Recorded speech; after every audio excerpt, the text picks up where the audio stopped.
भगवान महावीर के बाद के सबसे चमकीले अवतार दादा जिनदत्त सूरी की कहानी, जिन्होंने आज से 900 साल पहले 1,30,000 नूतन जैन बनाए थे। आज जो भारत भर में जैन आपको दिखाई देते हैं, तो इसका मुख्य श्रेय दादा जिनदत्त सूरी 57 गोत्रों की स्थापना की थी।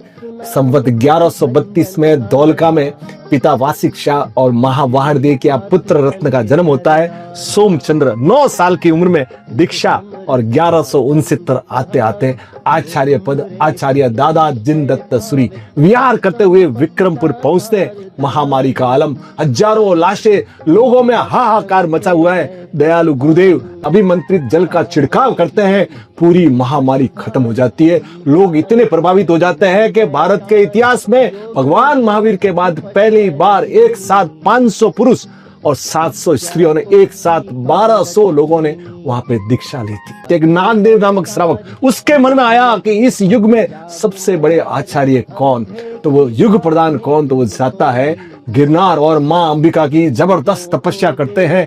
माँ प्रकट होती है और उसकी हथेली के ऊपर स्वर्णाक्षरों से लिख देती है दिव्य शक्ति से कि जो इनको पढ़ेगा वो युग प्रधान। अब नागदेव कई आचार्यों से घूमता घूमता पाटन पहुंचता है और उपाश्रय में जाकर गुरुदेव के सामने जैसे ही हथेली रखते हैं, गुरुदेव उसके ऊपर वाषक्षेप डालते हैं और उसके अंदर से प्रकट होता है युग प्रधान दादा जिनदत्त सूरी।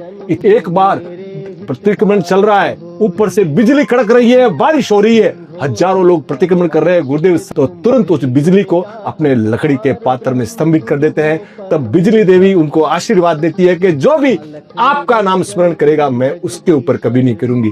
इतना ही नहीं, जब वो 3 करोड़ बीज मंत्रों का जाप कर रहे थे उज्जैन में, तब 64 योगियों ने उनकी परीक्षा लेनी सोची। और जब वो वहां पहुंची और जैसे ही उन्होंने गुरुदेव को देखा, गुरुदेव का तपोबल देखा, तो वो खुद समय दर्शन समझ गई और गुरुदेव की भक्त बन गई। इतना ही नहीं सर, 5 पीर 52 वीर, वो भी सदैव गुरुदेव के कार्यों में कभी भी कोई जरूरत पड़ती तो तुरंत खड़े हो जाते थे। 1211 आता है, आषाढ़ सुदी 11 गुरुवार, और 79 साल के हैं और उस दिन स्वर्ग सिधार जाते हैं। और भारत का सबसे लाडला बेटा और जैन इतिहास का सबसे चमकता सूर्य हमको छोड़ के चला जाता है।